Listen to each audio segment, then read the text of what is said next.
આપણે મૂળ વાત ઉપર આવી કે ભાગવત સપ્તાહ છે ને, ભાગવતનો અર્થ શું થાય?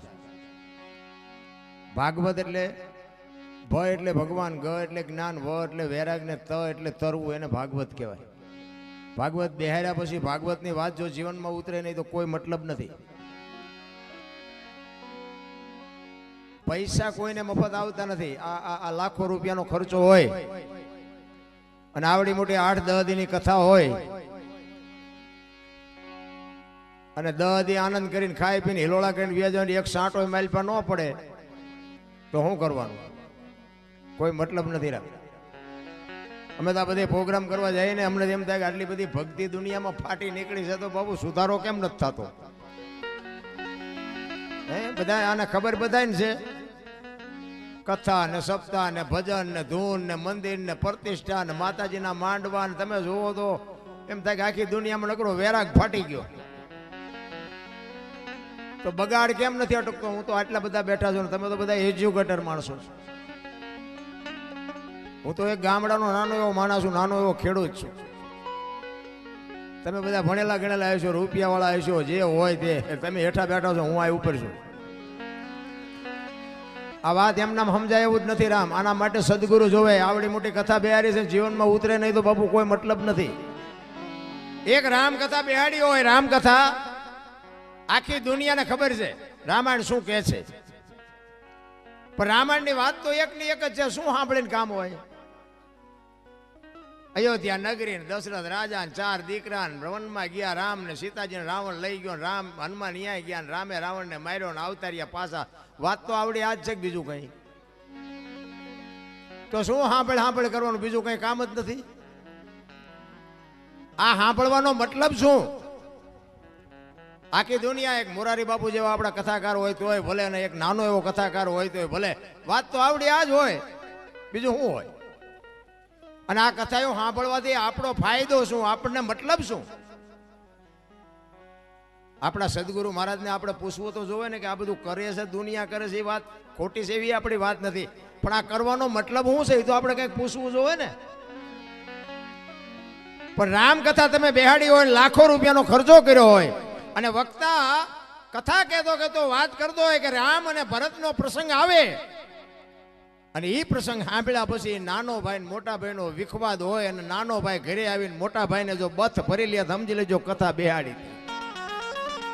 મોટા ભાઈ, અત્યાર સુધી હું તમને ન સમજી શક્યો, પણ આ રામકથા સાંભળ્યા પછી મને ખબર પડી કે ભાઈ ભાઈનો કેવો પ્રેમ હોય. મારી ભૂલ થઈ હોય તો માફ કરજો, તો સમજી લેજો કે આ કથા આપણે બેહારી. હાઉ વહુના વિખવાદ ન મટે, દેરાણી જેઠાણીના વિખવાદ ન મટે, બાપ દીકરાના વિખવાદ ન મટે, તો આ કથામાં ફાયદો કોને? આ મંડપ વાળાને, સાઉન્ડ વાળાને, કલાકારને. તમારે શું ખિસ્સા ખાલી થાય? હું તો ના પાડું છું. જો જીવનમાં ઉતરે નહીં તો આ ખોટા રૂપિયા ન બગાડો. આ મારા જેવું કોઈ ને કે અમને 2-2 લાખ આપે, બોલો. મને એમ થાય કે આમનો દી નથી ઉઠ્યો. 2 લાખ રૂપિયા એમનામ આવે? કોઈ નહીં મારા જેવું ચોખ્ખું નહીં કે નકર આવી રૂપિયાની આવક હોય ને કોઈ આવું ઉઘાડું બોલે. બીજી વાર એમ કે ને કે આને ન બોલાવાય. પણ હું તો સત્ય કહું છું બાપુ, 10 ની નોટ છોકરાને ન આપી શકતા હોય ને અમને તમે 2-2 લાખ રૂપિયા આપો અને જીવનમાં તમને ન ઉતરે તો બાપુ દુનિયાનું કાંઈ વળે નહીં. કહેવાનો મારો અર્થ એ છે કે એક સપનું માણસનું સાકાર કરવા માટે આવડી મોટી જો ઝંખના હોય કે આપણે ભાગવત સપ્તાહ કરવી છે, ખરેખર ધન્યવાદને પાત્ર છો. એમાં આટલી બધી સંખ્યામાં જ્યારે મને, જોકે આ ગામમાં મારે કોઈ પરિચય નથી, પણ રણબલપુરવાળા ત્રિશાલભાઈ મને રાત્રે ફોન કર્યો કાલે. એટલે આજ મારે કોઈ હિસાબે મેં કોઈ 5 લાખ આપે તો મેં આજ જવું જ નથી ક્યાંય. કારણ કે આજ તમને જે લાગતું હોય, ખાચું ખોટું જે હોય માનો એ, બાકી આજ મારી 9મી રાત છે. 28 તારીખથી હળંગ છું, આમ 23 તારીખથી. છતાંય એક લાગણીના તાંતણે બંધાઈને ત્રિશાલભાઈ મારે એવો સંબંધ, એટલે મારા રવિભાઈ છે એની યારે મારે એવી મિત્રતાથી હું કાંઈ બોલી જ ન હોય. બીજા વખત તો ગોળીઓ પાત, પણ હવે ગોળીઓ પાય એવું હતું નહીં. મેં કહ્યું જે ભગવાન કરે મેં કહું હાલો જી આવી. એટલા માટે એમાં આ બેનું છે ને, બેનુંને તો ખાસ કહું, કારણ કે જરૂર છે ને બેનુંને જોકે સુધરેલા જ છો, બગડા હું તમને શું સુધારું, પણ ફેશન બેશન માપે માપે કરજો. એ બધું જોવું છું ને એટલે મને દુઃખ થાય છે. એટલે તમે સારા કપડાં પહેરો કે વાપરો છો એનું દુઃખ નથી, પણ બાબુ તમને દુનિયા સારી દ્રષ્ટિથી જોતી નથી. મારા જેવું તમને ચોખ્ખું કોઈ નહીં કે. ફેશનની માપ રાખજો. રામાયણ છે ને, રામાયણ એક લક્ષ્મણ રેખા, તમને રામાયણનો દાખલો આપું. લક્ષ્મણ રેખા કે સીતાજી ઓળંગી ગયા અને રાવણ હરણ કરી ગયો. રામાયણ એવું કહે છે. તો તમે એવું માનો છો કે સીતાજીને શક્તિ નહોતી? રાવણની એવી તાકાત હતી કે સીતાજીને એ લઈ જઈ શકે? મિથિલા નરેશની દીકરી હતી, અગ્નિનો ગોળો હતો. મારા રામ રાવણ માથે એની દ્રષ્ટિ પડે ને, રાવણની રાખ આ દુનિયામાં ન પડે એવી ભગવતી હતી. પણ તમને અને મને કેળો બનાવ્યો જે લક્ષ્મણ રેખા ટપી જાય એનું આ દુનિયામાં હરણ જ થાય. બાપ હોય, દીકરો હોય, માં હોય, પત્ની હોય કે વહુ હોય, લક્ષ્મણ રેખા જે ટપે એનું હરણ થાય. રાવણ ગામો ગામ છે, મરી ગયા વેમમાં ન રહેતા. હું એટલા માટે કહું, તમને ભગવાને આપ્યું ખાઓ પીવો વાપરો મોજ કરો, એમાં મને કોઈ તકલીફ નથી. પણ ફેશનનું મહાપુરુષોએ કીધું છે કે એક સંપત્તિ ઉપર, એક સ્ત્રી ઉપર અને એક ભોજન ઉપર, આની માથેથી પડદો હટી જાય ને એટલે એની કિંમત ઉડી જાય. લખવું હોય તો લખી લેજો.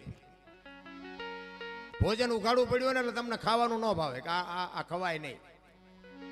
સંપત્તિ ઉઘાડી થઈ જાય ને એટલે તમને એમ થાય કે આ ખોટું હોય, સાચું આવી રીતે પડ્યું હોય. અને એક દીકરી ઉપર બાપુ જો મર્યાદિત કપડાં ન હોય ને તો સમજી લેજો દુનિયા એની માથે દ્રષ્ટિ ખોટી જ કરવાની. મહાપુરુષોએ કીધું છે, શું કામ? જ્યાં ધર્મ ધ્રુજો અને પુરુષ નથી પૂગી ગયો ત્યાં દેશની આબરૂ બાપુ દીકરીઓ રાખી છે. તમે કહો તો હવાર સુધી દાખલા આપો. પુરુષ નથી પૂગી ગયો, દુનિયાની આબરૂ અને ધર્મને રાખવા માટે પુરુષ જ્યાં નથી પૂગી ગયો દેશની આબરૂ દીકરીઓ રાખી છે. જેટલા સફળ પુરુષો છે એમાં એક એક માનો હાથ છે, એક એક ભગવતીનો હાથ છે. જાણે છે બધા, કરવું કોઈ નથી. હરિશ્ચંદ્ર રાજાને તારામતી ન હોત ને તો કોઈ ઓળખત નહીં. સગાળ સાને ચંગાવતી ન હોત તો કોઈ ઓળખત નહીં. જલારામ બાપાને વીરબાઈ ન હોત તો કોઈ ઓળખત નહીં. અમરમાં ન હોત ને તો દેવીદાસ બાપુને કોઈ ઓળખત નહીં. આ પીપળીમાં સવારામ બાપાને જબુમાં ન હોત તો કોઈ ઓળખત નહીં. એક એક સફળ પુરુષની વાય બાપુ અમે આ મોટી મોટી કરતા હોય ને ઘરે અમારું બૈરું કપાતર હોય તો નો ગણાય કે આ દુનિયા નથી સુધારવા તારી વહુ સુધારીને નો કે આ તમે અમને આમ હાથની હથેળી રાખો, હલો જમવાના, હલો ચા પીવાના, હલો ગાડલા ખાટલા ને બધું કરો. તમે એને કોઈ આવ્યા હોય મારા ઘર બાજુ અને હું એમ કહું હલો હલો, અરે ચા પાણી રોટલા સિવાય જવાય? અને હું આમ ડેલામાં લઈ જાઉં ને રહોડામાંથી હાણેશું લોટા મંડે ઉડવા, મારે ચિંપા જવું? અરે હારું માણા ન હોય તો જીવવાની મજા ન આવે. ભલા મને હગો હારો નો હાપડે, મિત્ર મળે જો લબાડ, પત્ની મળે જો કભાર જાતો હેળે જો ઉતાર. ત્રણેય પખા મોળા હોય તો ગિરનારમાં વ્યૂ જવાય. જીવવાની મજા જ ન આવે. ભલા કોઈ મતલબ નથી રામ. હું તો એમ કહું પતિની વાત જો પત્ની સમજી શકે ને પત્નીની વાત પતિ સમજી શકે તો જ બાપુ વાય પેઢી હારી થવાની. બાકી તો જેટલાનું આપણે જોઈને તો આપણને એમ થાય સારું આમનું હાલતું ચમ હશે. કોઈ મતલબ જ નથી રામ.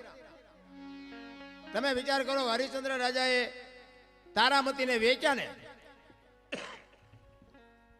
એમના ગુરુ મહારાજનું દેણું. બાપુ સતયુગ હતો, જો તમે વિચાર કરજો. સતયુગમાં હરિશ્ચંદ્ર રાજાને બૈરું વેસવું પડ્યું. ઇતિહાસ બોલે છે, આપણે હતા નહીં તેથી. અને આ બધું છે ને બધા આપણે શાસ્ત્રોના સંતોના આધારથી આ બધું બોલી જો બાપુ. આમાં સાચું હોય રાખજો ને ખોટું હોય ડિલેટ મારી દેજો. કોઈ ફોન બોન ન કરતા. હા તો અત્યારે મીડિયાનો માધ્યમનો સમય છે. વળી એમ કે હા ક્યાં બોલે આવું ક્યાં હતું જ નહીં. પાછા ઘણા એમ કે કેમ જાણે હરિશ્ચંદ્ર વખતે ઈવડાઈએ હોય. કેટલાય લોહી પીવે છે અમારું. હરિશ્ચંદ્ર રાજાને પોતાની પત્ની વેચવી પડી સતયુગમાં. આ કળિયુગ છે બાપુ, વેચવું પડે એવું છે કોઈને? હે ભગવાને કેટલું આપ્યું, વાહન મકાન રૂપિયા લોઢા હવામાં ઉડે વગર દોડે વાતું થાય હિલોળા કરે એવું મળ્યું છે. જો આમાં જીવતા ન આવડે તો આંટો થયો એવું નથી લાગતું. શું ઘટે ભલામણ? આપણા ગઢે બે ટાઈમ સારો રોટલો નથી મળ્યો, ભલામણ સારું લુગડું નથી પહેર્યું. છતાંય જો માણા તમે જુઓ તો કોઈને સંતોષ જ નથી. બોલો અમારી બે કઈ નથી, અમારી બે કઈ મરો કઈ ન હોય તો શું જોવે છે તમારે? અરે શેઠો જ નથી ભલામણા.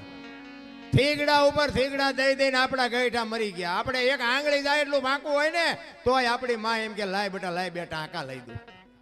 અને અત્યારે ફાટલા પહેરવાનું ચાલુ છે. ઓલા જીન્સમાં માથા વ્યા જાય એવા ફાંકા હોય તોય પહેરે હારા. એટલે આવા તો અમે પહેરતા જ હતા. ખબર નહોતી કે આવું આવશે ને કે અમે હાઈસમાં રાખ્યો હોત તો અત્યારે અમે તારી હારે પહેરત. અરે જોવો તો ખરા, આપણે એવું ટાણું આવ્યું હતા ફાટલા પહેરવાનું ચાલુ કર્યું. બોલો, એટલે આ ફાટલા નહોતા એટલે પહેરતા હતા. નથી એવું ઊંધું નથી આવેલું. 2 કિલો ચોખ્ખું ઘી લઈને આમ બજારમાં રાડ્યું પાડજો. ચોખ્ખું ઘી છે, વેચવું છે, ચોખ્ખું ઘી છે, ખપશે નહીં. ઓલા દારૂ બાવળિયામાં વેસે તો પીપડા ખપી જાય છે. જોવો તો ખરા ઊંધું હાલ્યું. વિચારવા જેવું છે. મારો કહેવાનો મિનિંગ બાપુ જીવન સમય સરસ મળ્યો છે, પણ ભગવાન તમને બાવડું ચાલી નથી બોલાવવાનો. બાપુ જો જીવતા આવડે તો મને એમ થાય કે ભલે હું મારી વાત કરું. હું તો એક ખટારાનો ડ્રાઈવર હતો. બોલો, ખટારાના ડ્રાઈવર તો 19મી કોમ ન કહેવાય. એના કોઈ પાણી પાય એના બદલે અહીંયા અમે બેઠા છીએ, તમે હેઠે બેઠા છો. આ કયો શેડો ઈડ્યો છે તમને નક્કી થાય છે? બાપુ આ વસ્તુ આખી જુદી છે ને આ સમજવા માટે સદગુરુ જોવે. મા બાપ છે ને, આપણા માતા પિતા છે ને, એ સદગુરુ છે 100%. પણ એ તમારો જન્મ આપી શકે, લાલન પાલન કરી શકે, ઉછેર કરાવી શકે, લગ્ન કરાવી શકે, ભણાવી શકે, ઓળખાણ ન કરાવી શકે. તમે કોણ છો એની ઓળખાણ તો બાપુ સદગુરુ કરાવી શકે, બીજાનું કામ નથી રાખતું. સદગુરુ જ્યાં સુધી ન મળે ત્યાં સુધી તમને તમારી ઓળખાણ ન થાય. અને તમારી ઓળખાણ ન થાય તો સમજી લેજો તમે માણાના અવતારમાં એક કૂતરું આવીને વી ગયું ને એમ તમે વીઆઈ ગયા. મીરાએ કીધું આત્માને ઓળખ્યા વિના લખ 84 નહીં મટે, તમારી ભ્રમણા ભાંગ્યા વિના ભવના ફેરા નહીં મટે. આપણી ગત ગંગા છે ને, જેસલ, તોરલ, રૂપાદે, માલદે, કતીબસા, હુરમબાઈ, લાખો, લોયણ, જતો, ભગત, ખીમડીઓ, કોટવાલ, ડાલીબાઈ, રામદેવજી, હાલો, હુરો, વણવી, ઢોંગો, નિરલ, કુંભો, આ બધા ગતના ગોઠી હતા ને. એમાં સ્ત્રી હતી, પુરુષ હતા, અમીર હતા, ગરીબ હતા, તમામે તમામ સમાજના હતા. બાપુ ખોળિયા જુદા હોય ને જીવ જો એક થઈ જાય ને તો મળદા તો અત્યારે બેઠા થાય. ઈને ગત ગંગા કહેવાય. પણ ભજન એમના સમજાવું. હું તમને એક જ વાત કહું, ભોળાનાથ નો દીકરો કે ગણપતિ નું માથું ભોળાનાથે કાપ્યું અને હાથીનું લગાડ્યું એમ કે ને બધા ફોટામાં જોયું, મૂર્તિમાં જોયું. શું થયું? એ ભોળાનાથે માથું કાપ્યું અને હાથીનું લગાડ્યું. બધા આપણે મૂર્તિમાં ફોટામાં જોઈ ને, તો હું એમ કહું છું કોઈનું કાપ્યું ત્યાં જ નહીં પડ્યું હોય, હાથીનું શું કામ ચોંટાડ્યું છે? આ કોઈ ભણાવતું નથી એટલે તમે અમને સાંભળો છો. કાપ્યું હોય તો અહીંયા જ પડ્યું હોય ને, તો ઈ નો ચોંટાડી શકે ને. હાથીને કાપીને અને હાથીનું માથું ફીટ થાય, માણસ શરીર ઉપર માથામાં ફીટ થાય. હાથીનું આવડું હોય, હવે આ 4 આંગળની જગ્યા હોય, માથે ફીટ થાય. એટલે આ બધું છે ને અટપટું છે. ચિત્તની શાંતિ, મનની પ્રશંસા, દિલની દાતારી, ગુમડાની રોજ અને ટાઢિયા તાવની ટાઢ આટલું માલકુરથી આવે. ભજનનું ઊંધું છે. ગુમડું થયું હોય ને, ગુમડું એને દવા લગાડવાની હોય ઉપરથી, મટે માલપાઈ થાય. એટલે નથી સમજાતું. તમે બધા કરોડપતિ છો, તમે મને બોલાવો? કોઈ નથી બોલાવે એવું બાપુ. પણ આ અંતરના ઊંડાણની કોક વેધુને કરાય વાત, આને સોરે નો સિતરાય સિતની વાતું શંકરા. અમારે ઘણું કહેવું છે, પણ કહેવાનો મારો મિનિંગ ઈ છે કે માં હોય મોટે બોલું, માં એ હાથે નાનપણ સાંભળે.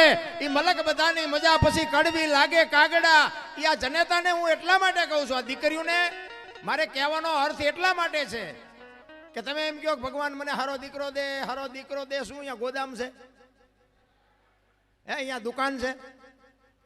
હારા દીકરા બાપુ માં સંસ્કાર આપે તો જ હારા દીકરા થઈ શકે. બાકી એમના તમે હારો દે એમ કરી મેળ ન પડે. પણ હું તો બહેનોને ખાસ વિનંતી કરું, હાથ જોડીને કહું, હું કોઈ સલાહ દેવા તમને આવ્યો નથી. અને મારી સલાહ તો શું, મારી લાયકાત હતી હું તમને સલાહ આપું. પણ મારો કહેવાનો, મારી વાતની અમુક બાપુ નોંધ કરજો અને એનો અનુભવ કરજો. હું કોઈ પાવરની વાત નથી કરતો. પણ તમારે સારા સંતાન જોઈએ ને, તો મારી એક જ ભલામણ છે કે ઉદરમાં સંતાનનો વિકાસ થતો હોય અને જન્મ થયા પહેલા રામાયણ ને ગીતાના 5-5 પાના વાંચજો. જો આપને સંતાન થાય એવું આ ટેકો દેવું દીકરો ન થાય તો બાપુ મારું નામ તમે જોડો ઘા કરજો. હારા દીકરા તો થાય. મારા વહુ હારો ભેગા પાણી પૂરી ખાતા હોય તો અહીંયા કઈ હારા વાઈટ ન હોય દીકરાની. એ તો ઠીક છે, પછી કહેવાનું હોય અમુક અમુક એ ભગવાન એકાદો દીકરો દે, અમે દીકરા વગીરના છીએ. તો અમુક અમુક એમ કે હે ભગવાન આના કરતા ન દીધો હોત તો સારું હતું. આપણે એમ થાય કે આ હારા આવે, આ દીકરા હાઈવે ફાયદો છે કે નો હાઈવે ફાયદો છે. ભગવાન પાસે બાપુ માગજો એકાદો દીકરો, પણ એને કહેજે કે ગોપીચંદ ને ભરતરી જેવો કા દીકરો આપે, ગંગા સતી પાનબાઈ જેવી દીકરી આપે, હાથ હાથ પેઢીઓના નામ ઉજળા કરી દે રામ. એટલા જ માટે કહું છું બાપુ, દીકરીઓનું સમર્પણ છે બાપુ, એનો ત્યાગ છે. માનું બાપુ છે ને પદ ટોચે છે. 9 મહિના મા બાપુ ઉદરમાં સંતાનને રાખે, એનો જન્મ આપે, એનું લાલન પાલન કરે, બેહતા બોલતા ખાતા પીતા બધું માં શીખવે, અને વાય નામ બાપાનું લાગે. બોલો, માનો ભોગ છે એટલો બાપનો નથી. આખી દુનિયાને ખબર, એમાં હું આવી જાઉં ને મારે લાગુ તો પડે જ તે ને કે મને તો એમ થાય કે માએ જે સમર્પણ કર્યું છે એ બાપે નથી કરેલું, તો આની વાય માનું જ હોવું જોઈએ, બાપનું ન હોવું જોઈએ. પણ માએ ત્યાગ કરી દીધો કે આની વાય એના બાપાનું રાખો. કોકે પૂછ્યું કે પણ તારો આટલો ભોગ અને બાપનું નામ શું કામ? કે આ કદાચ કપાતર પાકે અને કોથળીઓ તોડીને ધૂળીમાં માથું ગાલીને પડ્યો હોય, કોક એમ કે કોનો છે, ફલાણી માનો છે, એમ કે છે મારા ખોળી આમ જીવ નહીં રે, 9 મહિના ઉદરમાં રાખ્યો, મારું કાળજું ફાટી જાય, એની વાય એના બાપાનું રાખો. આને સમર્પણ કહેવાય. અને હારા દીકરા છે ને એ માન ખબર છે કે આની વાય મારું જ રખાય. હારા દીકરાની વાય જનેતાનું છે. હનુમાનજી કોનો, અંજનીનો, કર્ણ કોનો, કુંતીનો, ભીષ્મ કોનો, ગંગાનો, શિવાજી કોનો, જીજાબાઈનો, ગાંધીજી કોનો, પુતળીબાઈનો. હારા હારા માના બગડેલા અમારા માં છે ને ઉપર બેઠી, બધે ધજા મહારાસુર પાવાગઢ ચોટીલા બધે જ્યાં જાવ ત્યાં માં ઉપર બેઠી. શું કામ? મારા સંતાનની નજર રહે એટલા માટે. બાપા બધા ભોંયરામ છે, ત્રંબકેશ્વર ને રફાળેશ્વર ને ભોંયરેશ્વર ને રિયા સલમુ દાબે. માન બાપમાં ધરતી. હું તો એમ કહું કે જનેતા જો જીવતી હોય તો એક વાગ હાનનું ટાણું હોય અને માં બેઠી હોય, એની પાસે જઈને કોક દીક પૂછજો, માં મારો જન્મ થયો તેથી તને વેદના કેટલી હતી બાપુ? કોક દીક પૂછજો તો તમને માની વેદનાની ખબર પડે. રામ, હું કોઈ ભલામણ નથી કરતો, આવા માંડવા નાખો, મંદિર બનાવો, આ કરો તે કરો, હું કોઈને કહેતો નથી. મારો પ્રોગ્રામ ગમે ત્યાં હોય ને, હું મારી એક જ હાથ જોડીને વિનંતી કે માને બાપને બાપુ જાળવજો. માન બાપ જેવા ભગવાન આ દુનિયામાં ક્યાંય કોઈ છે જ નહીં. અને તમારા મા બાપને તમે નહીં જાળવો ને તમારી પ્રજા તમને નથી જાળવવાની, નથી જાળવવાની, નથી જાળવવાની. લખવું અહીંયા લખી લેજો. તમારા માત પિતાથી તમે છો, મારા માત પિતાથી હું છું. માત પિતા તમે ચૂકી ગયા સેવામાં, એટલે સમજી લેજો કે તમે કરોડ રૂપિયાના આસામી હોય તો બેકાર ધૂળ કહેવાય. કારણ કે મને ને તમને આપણા જન્મ વખતની ખબર નથી કે માએ શું વેઠ્યું છે. એ વેદનાની જો આપણને ખબર હોય ને તો આ માવડીઓ રોટલા વગરની આટા નો મારતી. લાખો રૂપિયા કરોડો રૂપિયાના દાન આપે ને ઘરે માન બાપ જો રોટલા વગરના વરાળું કાઢતા હોય, જિંદગીમાં નો ગાડી હાલે. રામ, 40 લાખની ગાડી લઈને નીકળે, વાયલી સીટમાં જોવો કૂતરો બેઠો હોય. બોલો, લબરક લબરક કરતો. હવે આમાં માને બાપાને બેહર્યા હોય તો અરે અમને સારું જોડું નથી જડ્યો, અમારો દીકરો કેવી ગાડીમાં ફેરવે, જિંદગીમાં કાંટો ન વાગે. કાંટો રામ કરવાની જરૂર. આ તો કે તમને ન ખબર પડે, તમને એમ જ કરે. બોલો, એટલે નહોતી ખબર એટલે 100 વીઘા રાખી હતી, તું 10 વીઘાના ઉલાળિયા મીડો કરવા. અમને ખબર છે પણ જાવું ક્યાં? અરે મારા રામ, માન બાપે તો આપણા જીવન માટે દેહના કોથળા કરી નાખ્યા. કોથળા ભલામણ, મારો દીકરો, મારો દીકરો, મારો દીકરો. અરે શું માન બાપે બાપુ તમને મને સમજ. એક જનેતા પોતાના ઉદરમાં 9 મહિના રાખે, એને આમ હાલતી હોય, માસ હાલતી હોય તો બાપુ આમ ઉતાવળો પગ ન મૂકે બાપુ. પોતાના સંતાનની તકલીફ ન પડે એના માટે રહી અને આમ પગલાઓ ધીરે ધીરે ભરતી હોય. અને જન્મ આપ્યા પછી બાપુ લોહીનું દૂધ કરીને તમને મને પાતી હોય અને આવડો મોટો ઉછેર કરતી હોય ને જો માર રોટલા વગરની આટા દે, જિંદગીમાં તમારા દાણા જોરાવો એટલે જોરાવો. જો કાંઈ તમારો મેળ પડે તો કોઈ દી નો પતે. માના ઋણમાંથી બાપુ કોઈ દી. પછી ઘણા નથી આમ ફોટા, માના બાપાના ફોટા મરી જાય ને પછી ફોટા પાસે ઓલા રોટલા કરી કરીને દેખાડે. અમે કે ધરાવીને પછી જમવીશ. આવું ખવડાવ્યું હોત તો 2 વર્ષ જીવે એવું હતું. આ ભૂખ્યા માર્યા છે ને હવે શું ફોટાને દેખાડો છો? ભૂખ્યા માર્યા હોય ને દુનિયાને પછી દેખાવ કરે. આમ થાળીઓમાં રોટલા ને શાક ને દાળ ને ભાત ને મૂકીને પછી આમ ફોટા પાસે મૂકે. એમ પેલા ધરાવી પેલા ધરાવવાનું હતું તારે ધરાવ્યા નહીં નથી. કોકની શમશાન યાત્રા નીકળી હોય તો એમ ભાળી જાય ને કે શમશાન યાત્રા હાલો હાલો ટેકો દે ટેકો દે. આ ટેકા ન દીધા એમાં જ મર્યા છે. હવે હું ટેકા દેવા હોય? ટેકા હાટું બજારા લબડી રહ્યા હતા નથી હોય જીવતા તારે હોતું નથી. અને માણા વખાણ મર્યા પછી જ કરે છે કે માણા બહુ સારો હતો પણ જીવવા દીધો જ નથી. એને હજી જીવવું હતું. માર્યો છે ભૂંડી હાલે તો પછી વખાણ કરે બધા. અરે બાપુ ભાઈ ભાઈનો હું તો 18 વણમાં કહું બધા ભેગા રહીને મોજ કરો. જીવન કાલ ખૂટી રહે કાંઈ વાતમાં છે નહીં. માણસ જન્મે ને 2-2.5 કિલોનો હોય 60-80-100 વર્ષ જીવન મરી જાય ને શમશાનમાં લઈને હળગાવી નાખો અને રખ્યા ભેળી કરીને જોખો એટલે 2-2.5 કિલો થાય. વાતમાં કાંઈ છે નહીં. વચ્ચે ઠેકડા મારવાનું છે બધું. બધું માં તૈયાર ન કરી રાખે. આપણો જન્મ થયા પહેલા જનેતા ઉદરમાં સંતાન હોય અને તરત જ બધું માં તૈયારી કરી રાખે. ખોયા અને ગોદડા અને ઘોડિયા ને આન તેન બધું માં તૈયાર જ રાખે કે મને ભગવાન કંઈક આપશે. એના માટે બધી માએ તૈયારી કરી રાખી હોય. અને 60-80-100 વર્ષ જીવન પછી જવાનું ટાઈમ થાય તારે બધું તૈયાર જ હોય. લાકડા તૈયાર હોય, ઉપાડનારા હોય, ગોઠવનારા હોય, દિવાળી મૂકનારા હોય, ઘોંકા મારનારા હોય. તા પહેલી ને છેલ્લી બે તૈયારી છતાં વટલી નહીં કરી રાખી હોય. પણ આ માઇલ પાવેલું હું થોડુંક કરે ને હું થોડુંક ભણી ગયા હોય એમાં વળી ભગવાને થોડુંક ધોરું સાંભળું આપ્યું હોય, થોડાક છૂટા આપ્યા હોય, થોડીક સંપત્તિ આપી હોય તો તમે જોવો તો નકરા ઠેકડા. આપણે કોઈની જરૂર નથી, આપણે કોઈને જરૂર નથી. તું મરીશ તાર 4 જણા નહીં જોવે હાલીને જઈશ. અહંકાર કહે છે મારે કોઈની જરૂર નથી. અનુભવ કહે છે મારે ચપટી ધૂળની જરૂર છે. બાપ કોઈ અહંકાર કરવાને કંસ કૌરવ અને રાવણ જેવા દુનિયામાં હતા નહોતા થઈ ગયા. એમની પાસે આપણું એની રજ નથી. ભગવાનને ધ્રુજાવે એવા આ કૃષ્ણ પરમાત્માનો પ્રસંગ છે ને. કૃષ્ણ પરમાત્મા તમે વિચાર કરજો. કંસને તમને એક વાત કરું કે એના બેન દેવકીજી અને વસુદેવ મહારાજ હતા ને. કંસે પાપ બહુ કર્યું હતું, ખોટું બહુ કર્યું હતું, પણ એના બેન બનાવીને બહુ પ્રેમ કરતો હતો. દેવકી માને અને વસુદેવ મહારાજને પ્રેમ બહુ કરતો કંસ. એટલે એકવાર આમ રથમાં બેહાડી અને બેનને બનાવીને રથમાં બેહાડી અને આમ બગીચામાં ફરતા હતા. એમાં આકાશવાણી થઈ. એના કર્મનો બાપુ ઘડો ભરાવા આવ્યો ને એટલે આકાશવાણી થઈ કે કંસ તું આટલો બધો તારી બેન બનાવીને પ્રેમ કરસ ને પણ તારી બેનનું 8મું સંતાન જ તારું મોતનું કારણ બનશે. હવે મને કાલ મારી નાખવાના છે એમ કે એટલે તો પછી બાપુ ફડકા વધી જાય. પછી ઓલો પ્રેમ બધું વયું ગયું. બેનના બનાવીનો પ્રેમ વયું ગયો. એ કે મને મારી નાખે તો બેનને બનાવીને શું કરવા? આવો પ્રેમ રાખીને શું કામ? દુનિયા સ્વાર્થી તો છે 100%. એ પછી જેલમાં પૂરા ના કર્યું તે કર્યું જે કર્યું હોય.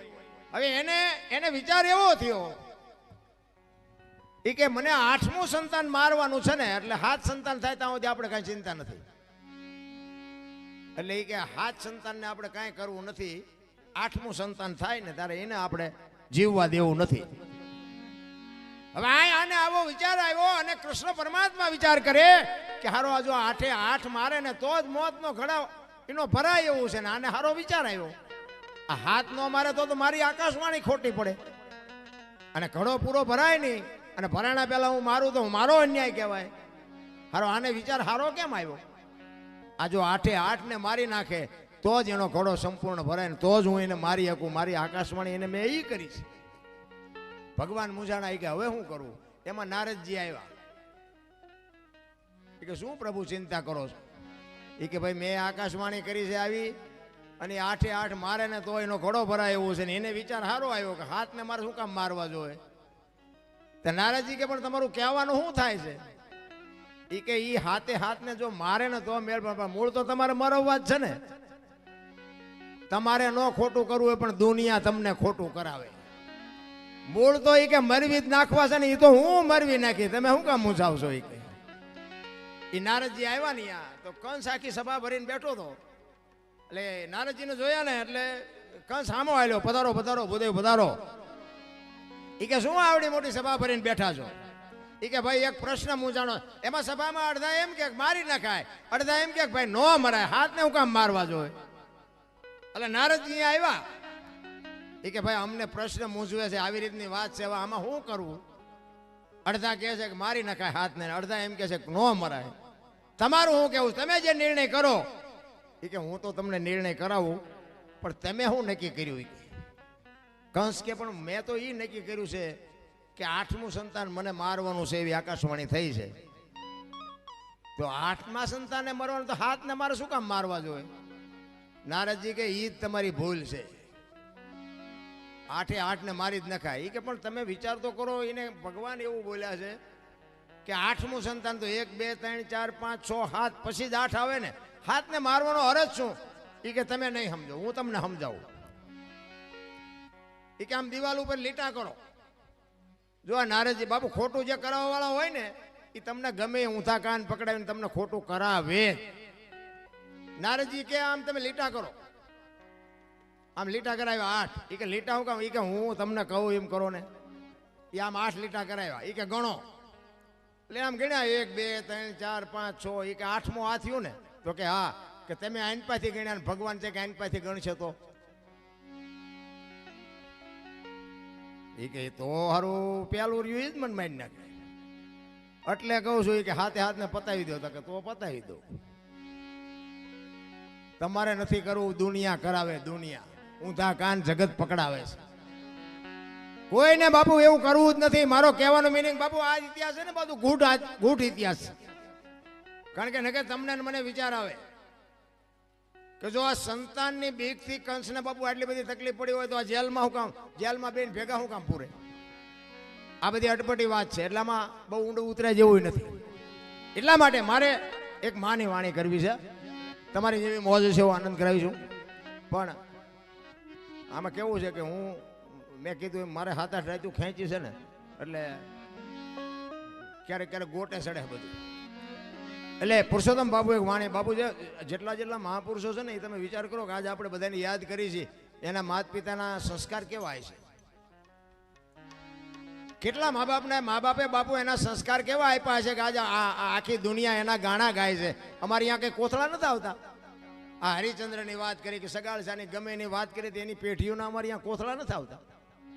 એના મા બાપે બાપુ કેવા સંસ્કારનું સિંચન કર્યું છે, આજે દુનિયા એના ગાણા ગાય છે. એટલા માટે પુરુષોત્તમ બાપુ એની વાણીમાં એની માની વાત કરે છે કે મારી મા તો મારી મા છે ભાઈ. અને બાપુ માનું જો જતન કરતા તમને આવડી જાય તો જિંદગીમાં સતયુગનો બાપ છે આ સમય રહ્યો ને. બાકી તો બધા વાર્તા એવું કરે છે. ઘણા કે સ્વર્ગમાં ઇન્દ્ર ભગવાન કે સોનાના સિંહાસન ઉપર બેઠા છે ને ઇન્દ્રની અપસરાયું નાચે છે ને અહીંયા ફુવારા છે ને અહીંયા કોઈક જી આવ્યું હોય કોને મારે પગ ઝાલવા? જી આવ્યું કોઈ? આમ જ હાલે તાર બધું ડીંગો ડીંગ જ તે. આ નથી લાગતું સ્વર્ગ જેવું નથી લાગતું? આ લગ્ન થયા તેથી આવા માંડવા નથી નાખ્યા. લ્યો આદર દહીશ પડે તો આમાં જા ખબર પડે એવું છે. ઓલા તો ઘર એવા હતા, વરસાદ થાય તો આખા ઘરના બકડિયા લઈને રખડતા હોય, દંદુડિયું જ થતી હોય. એટલે હું ઉચારે લ્યો આ સ્વર્ગનો બાપ નથી? સ્વર્ગ કરતા સોહામણું નથી? આ છેલ્લા માણા બેઠા નિરાય દે. કદાચ 25 ઇંચ વરસાદ પડે તો આ કઈ ફેર પડે એવું છે? આટલી ખુરશીઓ ને આટલા સોફા. અરે બાપુ હારું ગોદડું નથી જડ્યું તો હજી રોવે જ છે બધા. અમારે બે કઈ નથી. ઓલા માગણ આવે ને એ બાપા કઈક દો, એ બાપા કઈક આગળ જા આગળ. આટલું આપ્યું તો એમ જ કરે આગળ જા આગળ. હવે આગળ ઠેઠ સુધી તારા જેવા છે. દેને બટકું રોટલો દેને નહીં મરી જા. બધા આ જ વાત છે. તેથી કાંઈ નહોતું ને બાપુ. આપણા માવતર બાપુ અડધો રોટલો હોય ને એમાંથી અડધો આપતા હતા. હવે અત્યારે મૂક્યાનો માર્ગ નથી ત્યાં ડેલી આડી કરે. દવાખાને દેવા જવું પડશે. ઓલો તો હિસાબ કરી જ નાખશે. એમાં કઈ હાલવાનું નથી રામ. એ બધું રેડી કમ્પ્લીટ જ રાખે છે.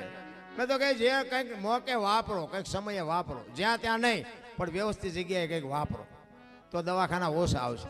પૈસા જ્યાં વધુ છે ને જ્યાં પૈસા વધારે આવે ને પૈસા હારે જ રોગ આવે. લખવું જ લખલી. જ્યાં તમારા પાસે પૈસા ન હોય ને ત્યાં તમે ગમે એવા લઠ્ઠા લો ને તો કંઈ થાય જ. કરોડપતિ છે ને એવડે 8 દી બીપી મપાવે લ્યો. અને દવાખાને જાય ને તો એ ડોક્ટર એક જ વાત કરે, દાળ ભાત સિવાય કાંઈ ખાતું જ મર્યો. હવે શું પૈસાને શું કરવા? અને આ ઝૂંપડામાં રહ્યો તમે જુઓ. માગીને ખાય, આખી દુનિયામાંથી માગીને રોટલા લાવે, ગટરોમાંથી પાણી પીવે. કોઈ દી થાય શકે? ઘણા પાછા શું કે અત્યારે આ બધો ખોરાક એવા થઈ ગયા ને આમ એવું થઈ ગયું. ત્યાં ઝૂંપડામાં રહીને શું દુકાનો નોખી છે? આપણે લેવી અહીંયાથી જ લે છે. એવડે દવા વાળું નથી ખાતા. પણ આ તમને પૈસાનો પાવર આવ્યો ને એટલે આ બધું વિજ્ઞાન ઘરમાં ભરાયું. આ બધું વિજ્ઞાન છે ને એ બધા રોગના ઘર છે. હું એવું નથી કહેતો કે તમે બધું વેકી નાખ્યું, પણ વિજ્ઞાન આવ્યું ને એની હારે જ રોગ આવ્યો છે. આ ઝૂંપડામાં તમે જો, ફ્રીજ નથી, લાઇટ નથી, પંખા નથી, એસી નથી, કાંઈ નથી. ત્યાં કઈ રોગ જ નથી થતો. આપણને ભગવાન જીમ આપતો જાય, નવી નવી સુવિધાઓ કરતા જાય, ત્યાં નવા નવા રોગ થતા જાય. ને કે આપણે આમ ઘડિયાળના કાંઠે ખાઈએ છીએ, ઘડિયાળના કાંઠે હુઈએ છીએ, ઘડિયાળના કાંઠે ચા પીને, ઘડિયાળના કાંઠે જાગી. એટલે આટલું બધું તમે થેરિકલ જીવો છો તોય શું કામ માદા પડો? આ ઝોપડામાં રહીને તમે જુઓ, ટીકડી નથી લેવી પડતી, ટીકડી. પણ ભગવાનને ખબર છે કે આની પાસે 18 રૂપિયા રિપોર્ટ ના હોવા જોઈએ ને, બિચારાને ટીકડી ક્યાંથી લેવી પડે? ઓલું ડેન્ગ્યુ થયો, પેલું ડેન્ગ્યુ આવ્યું હતું ને, ડેન્ગ્યુ તો તમે જુઓ ને તો આમ હારામાં હારો બંગલો હોય ને, બારીઓ બારણા પેક હોય ને, માલપા મસરદાનીઓ હોય ને, બધું હોય ને, તોય મસર અહીંયા જઈને કરડી જતા. બોલો, ત્યાં ઝોપડામાં કાંઈ બારણા કઈ હોય જ નહીં, મસર એને નહીં ભાળતા. આ નજર આમીની વાત છે ને બાબુ, એ કંઈક ડેન્ગ્યુ મસર જ આવતું હતું ને, કે કરડે એટલે કે આને ડેન્ગ્યુ થાય. ત્યાં બંગલામાં એ ઠેઠ પહોંચી જાય તો ઝોપડામાં ન કરડી શકે. પછી એને ખબર છે ઓલાને, અહીંયા જાય એ આ દુનિયાના કાળા ધોળા કરીને હૂતો છે, ઓલા બિચારા કાળી મજૂરી કરીને હૂતા છે. આમને કહીડે આમને. આ કોરોનામાં બાબુ હારાનો જ વારો લીધો છે. બહુ નાના માણસ નથી મર્યા બહુ. હા, એ દયાળુ છે, એને બધી ખબર છે આપણે શું કરીએ છીએ ને, બધી ખબર છે. આમાં પ્રેમથી જેને વાપર્યું છે ને એને ખબર છે. અને આવું કરતા હોય ને એમાં કહું અમુક નડે તે આવા બધા કામમાં કંઈ બધા નો સાથ સહકાર આપે, એક બે તો નડે એવા હોય. આ અમે ગમે આ પ્રોગ્રામમાં જઈએ તો બધા કે અમને સાંભળવા ન બેઠા હોય, એક બે તો અમારી ભૂલ ક્યાં આવે છે ગોતવા હાટું બેઠા હોય. પણ હવે જે હોય, પણ માનો એક પુરુષોત્તમ બાબુ એક વાણીમાં એવું કહે છે કે મારી માં તો મારી માં છે ભાઈ, માના ઋણમાંથી હું તમે નીકળી ન શકીએ, એટલા માટે માં તો માં છે ભાઈ. અને મેં કીધું એમ બાપુ, જો એ માં, મેં કીધું ને બાપુ, દીકરી એવી સંસ્કારી હોય તોની વાત છે. બાકી તો પ્રસંગો બધાને ખબર છે. અમુક જે મા બાપના ઇજ્જત ઉપર ને એની કાળજા માથે બાપુ પગ મૂકીને દીકરીઓ ન કરવાના પગલાં ભરે છે ને, એ દીકરીઓ માટે વાત જ નથી. કે મા બાપ બાપુ જીવીએ ન હોકે, મરીએ ન હોકે, કોઈ સાથે કાઢીને હાલી ન હોકે, એવી દીકરીઓ છે આ દુનિયામાં. બધાને ખબર છે. આ તો હું મારો ટાઈમ કાઢું છું, બાકી તમને નથી ખબર, બધા જાણે છે. પણ બાપુ બધાને બંગલાની ગાડીઓ ન હોય, ભાગ હોય ને, એ જ સાચી વાત છે. આપણા માતા પિતા જે કરે ને એ બાપુ આપણા માટે વ્યાજબી જ હોય. બીજી વાત કે કાંઈ પણ બાપુ સુખ દુઃખનું વાદળું ચડે ને, તેથી બાપડા માવતરના ડેલા ઉઘાડા હશે ને તો તમે બાપુ કંઈક વાત કરી શકશો. બાકી બધા ડેલા બંધ કરીને જશો ને, તેથી બાપુ તમારું કોઈ નહીં હોય. સમજી લેજો તમે આ દુનિયામાંથી ગયા એમ સમજી લેજો. એટલા માટે કહું છું. એટલે પુરુષોત્તમ કહે છે, શું કહે છે? એ જીજને તાની તોલે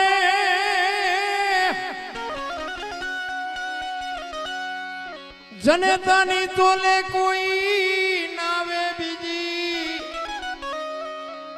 લુખા લાડ લડાવે જગતમાં,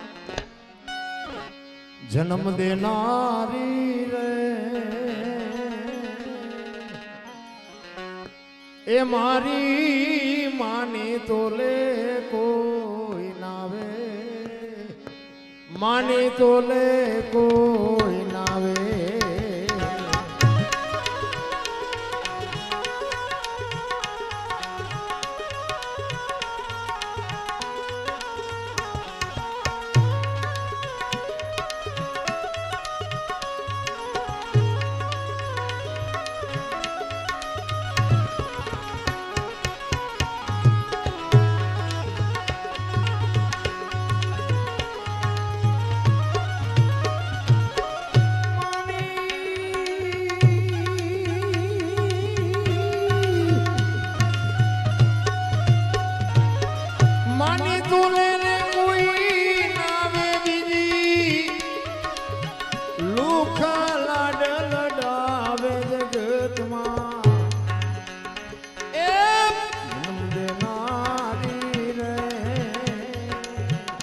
મારી માને તોલે કોઈ નાવે, માને તોલે કોઈ નાવે.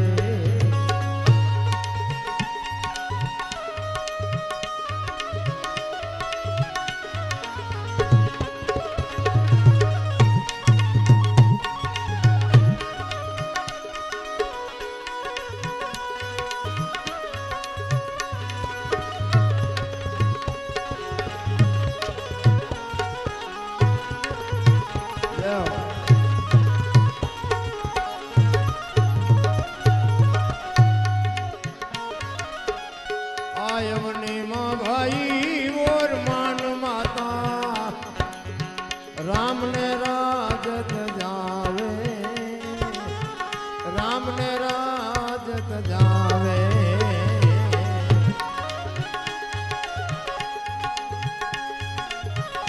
આયવની માં ભાઈ ઓર માન માતા, રામ ને રાજત જાવે, રામ ને રાજત જાવે.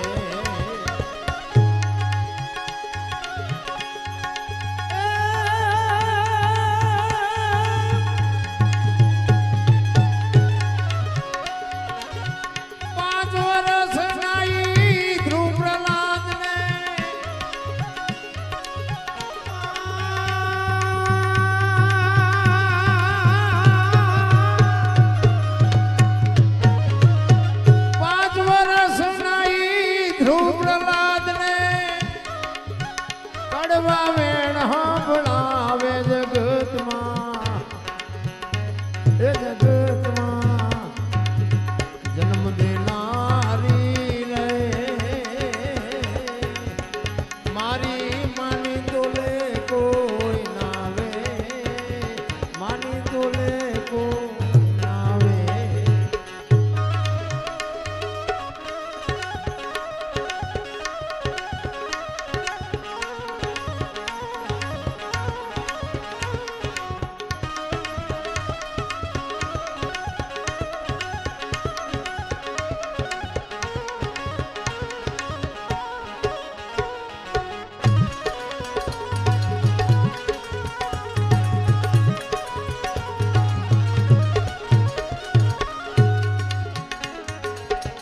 હોટલને જાલો જ માબાઈ બાગડે બિલ મોકલાવે,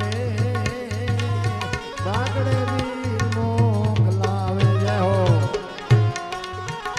આ પૈસા હોય તો નાખજો. આ પૈસા ગાયો દેવાના, આમાંથી અમારે નથી લઈ જવાના છે, પણ વાયલા બાણે છે, આમાં નથી લેવાના. એટલે આ નાખવામાં લોભ ન કરતા, ગાયો માટે છે મિત્રો. એટલે બીજું તો હું ભલામણ કરું, હું તો એક દરબારનો દીકરો છું, મારે માગવાનું ન હોય, પણ સતી તોરલ બોલ્યા હતા કે મરું પણ માગવું નહીં, અપને તન કે કાજ પરમાર્થના કારણે મને માગતા ન આવે લાજ. ગાયો માટે તમારી સામે જોડી લંબાવું છું. આટલા બધા બેઠા છો બાપુ, એક 50-100 રૂપિયા નાખો તો બાપુ ગાયોનું કામ થઈ જાય. નાખો તો, ન નાખો તો તમારી મોજ. મારે તો જે પ્રોગ્રામ કરવાનો છે ને જે કંઈ લેવાના છે તો હું લઈ જ જવાનો છું. હું કઈ સેવા કરતો નથી, બીજા કલાકાર જોડે મને માખણ મારતા આવડતું નથી. અમારે એક પૈસો ઘણી માટી ખપે, વાયલા બાણે ડેટા લઈ જાય. હું તો ચોખ્ખી ચટ વાત કરું છું, પૈસા નો લઈને અમારા છોકરા શું ખાય. એટલે આપણે એવી કોઈ સેવાય કરતા નથી, પણ તમે જે અમને આપો એનું બાપુ વળતર મળે એવી અમારી મહેનત હોય. હા, તમે અમને લાખ રૂપિયા આપો તો અમને એમ થાય લાખ રૂપિયા કઈ ઝાડવે નથી થતા. અમારે એનું તમારે જે જોતું હોય એમાં અમારે જેટલું અમારી પાસે છે, જેટલું અમે તમને પીરસીએ કે એટલું અમારે પીરસવું જ પડે. તમે અમને ઘણી જગ્યાએ પ્રોગ્રામ નક્કી કરે બાપુ ક્યાં સુધી તમે પ્રોગ્રામ કેટલી કલાક સુધી આપશો, તમે સામે બેહો ત્યાં સુધી. તમે વ્યા જાઓ તમારે શું આ સોફા સેટ ને સંભળાવું? તમે હોય તો અમારે બેહવાનું જ હોય બાપુ. અમારો એવો કોઈ ટાઈમની પાબંદી જ ના હોય. તમારે સાંભળવું છે. એક દુકાન ખોલીને માણસ બેઠો હોય, ગ્રાહક હોય દુકાન બંધ કરે. આ વસ્તુ એવી જ છે. અમારી પાસે વસ્તુ ઘણી બધી, ગુરુ મહારાજની માતા પિતાની કૃપાથી ઘણું બધું છે, પણ લેનારા કોઈ ન હોય. નાખવું ક્યાં વાડીમાં? હા, બેહો તો બાપુ તમને આજ મારી 9મી રાત છે, પણ તમે બે રહ્યો દી ઉગ્યા સુધી તમને મોજ કરાવો. હા, એમાં બાપુ કૃપા છે, એમાં કાંઈ ઘટે નહીં. પણ કહેવાનો મતલબ કે તમે વ્યા જાઓ તમે શું કરી. એટલે મહાપુરુષો કહે છે હોટલ ને જાલો જ માબાઈ બાકડે ભીલ મોકલાવે, બાકડે ભીલ મોકલાવે.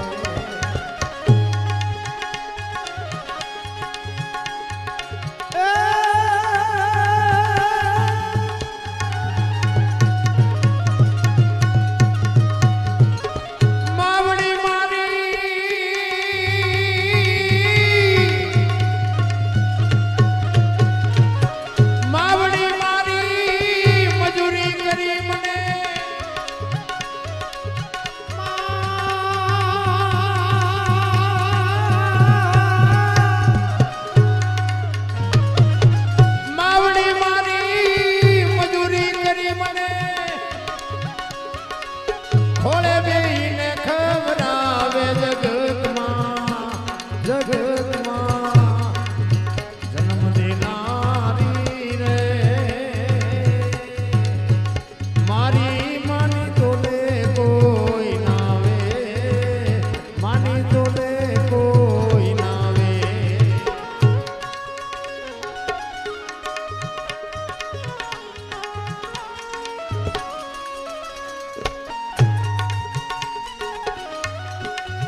જાબડાવે પેલા ભાઈ જાબડા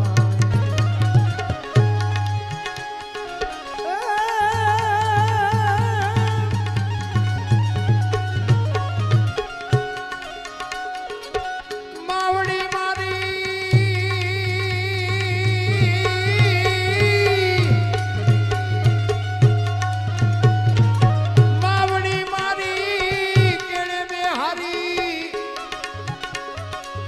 જગત આખી ને દેખાડે જગતમાં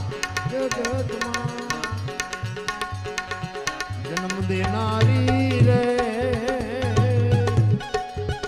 મારી માની તોલે કોઈ ના વે માની તોલે કોઈ ના વે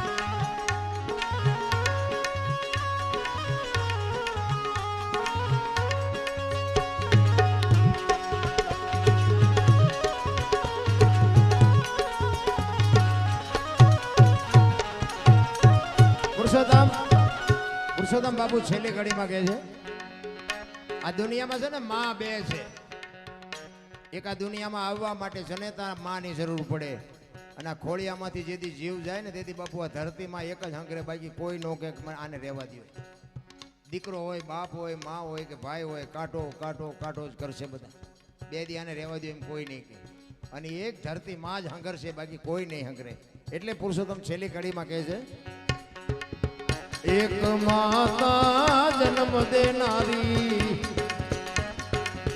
ત્રીજી ધરતી કાવે